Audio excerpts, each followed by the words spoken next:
Okay. All right, so I'm on step 19. It says fit the rear fenders under the tabs on the sides of the seat. And then step 20 says to insert these two screws to hold the fenders onto the seat. And then you put this other bolt in, and then you fit the entire seat assembly with the fenders attached. Once you attach these, you fit this to the car. So these go here, like this. So the problem is, this is molded and made really nice for a nice tight fit. Here. So you can see,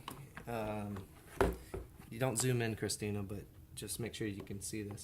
So as I slide this in, this piece of plastic goes through this rectangular hole, and as long as I line that up, this top screw hole area fits nicely, this bottom one fits nicely, and this upturned lip here cradles this downturned lip on the seat. So it all looks like it will just fit together really nicely.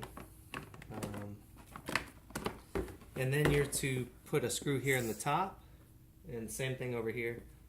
And then after you put this assembly into the car, which is over there, then I would put a screw in the bottom here.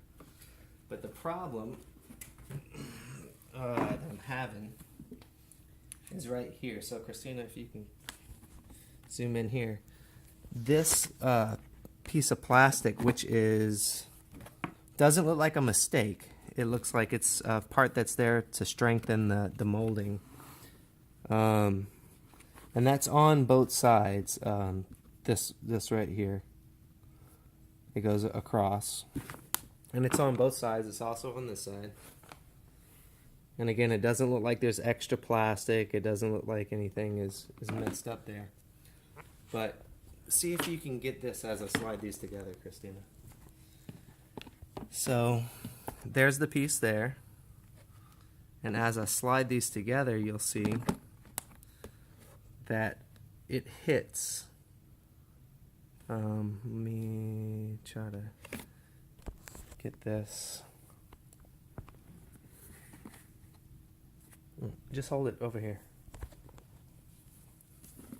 So it hits the green. So what happens is whenever I tighten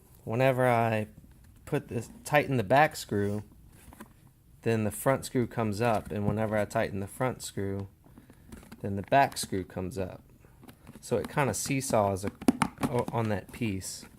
Now I can put the screws in and tighten this up, and it will tighten, but what will happen is those two pieces will be flexing, or they'll be pressing really tight on each other. You can see that there's a little dimple right here. So that's because I put it together. Here, bring it over here in the light, please. Well, I don't know how good you can see it, but that's because I put it together as the instructions said, and I tightened up the top screw, and that's how I noticed that it was pressing there.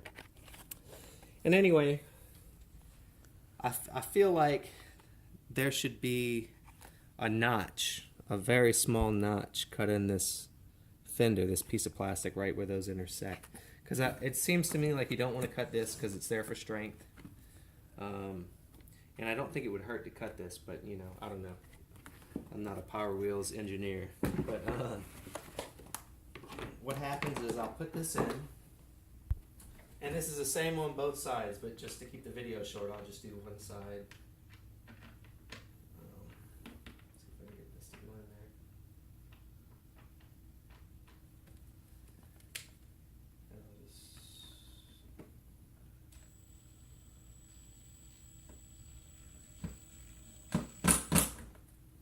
And that's really gently done with this. I didn't over torque it or anything. And then if you can see this, what it's done is since the top is tight, now this is pulled away. See, it seems to me that this should be up in there.